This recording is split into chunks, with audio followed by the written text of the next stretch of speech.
Look out, y'all. Ashy Knuckles here, man. Just doing a really quick video. Just got through watching the money grab that just took place in Saudi Arabia with Amir Khan versus Billy Dib. I got several thoughts regarding this charade of boxing that took place, both good and bad. I think it's safe to say by watching the way Amir Khan fought this fight against a substantially smaller guy, that his time atop of any division in the sport of boxing on a world class level is pretty much at an end. He is coming off a loss to pound for pound one of the best fighters in the world in Terrence Crawford in a pathetic effort. Um, as Crawford, would time him early, hit him high on the head, hurt him damn near every time he threw a right hand, and he got Amir Khan out of there. But Amir Khan uh, basically needed a confidence booster, and he found it in a career featherweight in Billy Dib, who in his own right is pretty much on the downside of his career.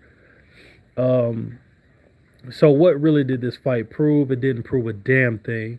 It just put a win, a W in the win column for Amir Khan so he can move forward, I guess, to bigger things. I don't know what bigger thing he could possibly get coming off of this victory against Billy Dib. He supposedly called out Manny Pacquiao after the fight, I guess, for a possible money grab um, in the future. As it seems, it looks like Amir Khan is trying to secure as much money as he can before he inevitably calls it quits in boxing. At least that's how I see it. He will never be another major player in the welterweight division. His best division is 140 pounds, where he did a lot of great things, unified the division, beat some pretty good names. But in light of these defeats and these knockout losses, these stoppage losses, um, I don't see any way Amir Khan can bounce back and be a threat to anyone. Uh, what's up, 78? Amir fought Billy Dib, the featherweight, and basically in the fight, uncharacteristically, Amir Khan was the stalker. So he was pressing the action while Billy Dib was on the move. I would say he was boxing on the move, but he was rarely throwing punches. He was just basically trying to get away from the substantially bigger guy in Amir Khan. Amir was walking him down, basically. He looked kind of awkward in the way he was trying to cut the ring off, but he did what he had to do to close the distance on Billy Dib. The hand speed was definitely there. He's not as fast on his toes as he used to be, or maybe he just wasn't putting it on display. But ultimately, he got the job done. He dropped Billy Dib early in the fight, and the fight would continue. It was a flash knockdown. Billy Dib wasn't hurt, but later on in the fight, he would end up dropping him again, and that would ultimately be too much for Billy Dib, as his corner would throw in a towel. It is not like Billy Dib was just concussed or hurt or couldn't beat the count. Like I said, it was a big ass money grab. It was pathetic, actually. But the good part about it is, it's two fighters of Arab descent who headline a fight in a not a stadium, but in a building. I don't know, in an arena in Saudi Arabia, and it was packed with Arabs in that mug. So that's the good part about it. It's not like they need anybody's approval to stage a match anywhere, and they kept everything in house.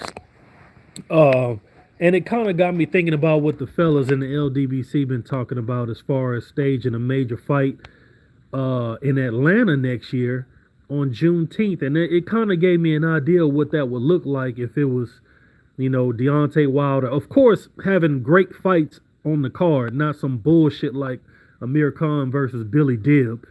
You know what I'm saying? But it gave me an idea what possibly could look like um, in Atlanta next year in a arena or a stadium just packed with brothers and sisters and anybody who want to buy a ticket. You know what I'm saying? But mostly brothers and sisters because Atlanta is has a large African American population and a lot of stars live in Atlanta. A lot of people with a lot of money live in Atlanta. Atlanta is not cheap. Atlanta is it's expensive in Atlanta.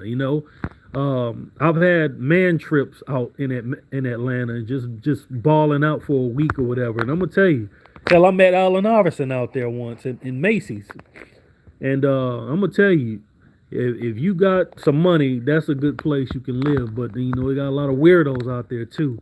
But it's a lot of shit to do. It's just everything costs some money. So anyway, and it gave me an idea of what it would look like next year if we can get that fight going on in Atlanta, 2019 Juneteenth.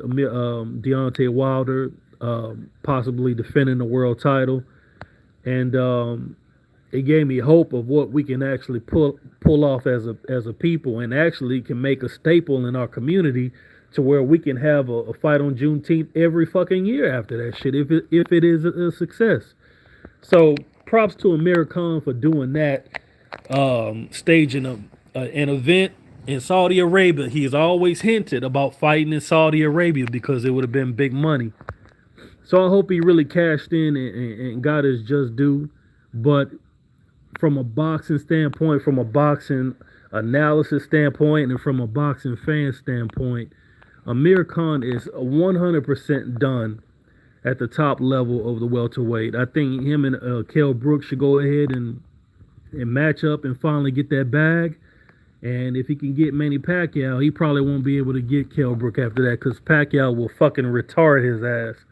But anyway, he got a win, so he moves on. Now in the undercard, we have actually seen a Samuel, the Nigerian Nightmare Peter sighting. And what he has become now is just a stepping stone for anybody who's trying to move a heavyweight that they have or that they're building.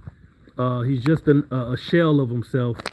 So he's just a name that these fighters can put on their record, having said that they beat him, beat a former world champion.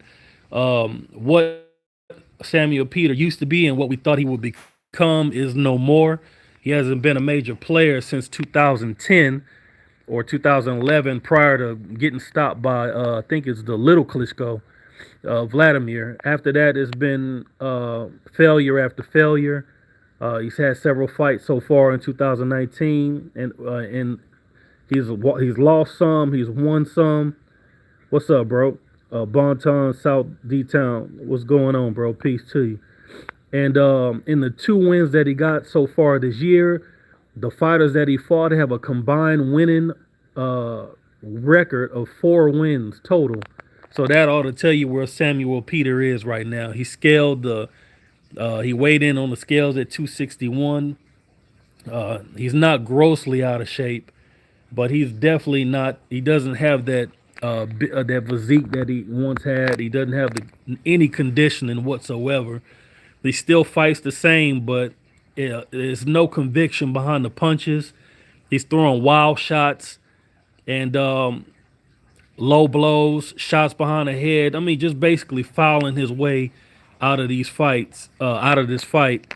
With the losses to the other major players, other top contenders in the division, Samuel Peter probably should not even be in a ring fighting. But those Nigerians got a lot of pride. In his mind, he probably still think he can be world champion. A fighter.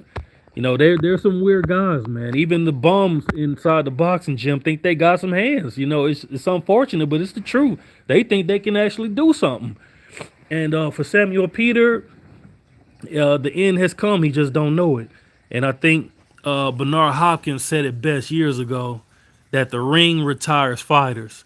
So it's going to take somebody to come through and beat the brakes off of Samuel Peter before he finally figures out that his time is come and gone. And it's actually pretty sad to see where he is at right now. But he was in there with Huey Fury. Huey Fury was boxing on the move. He's ogre built motherfucker, but he looked very slim in there. You know, he got those long arms and deceivingly fast hands. He was just peppering Sam Peter with shots here and there.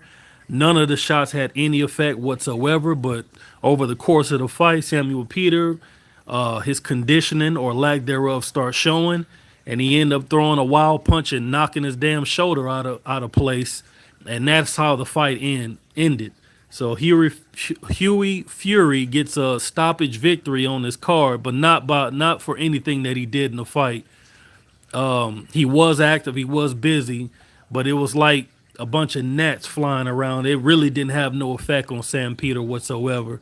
It was basically Sam Peter's body breaking down because he's no longer that threat that he used to be back in the game and earlier in the 2000s,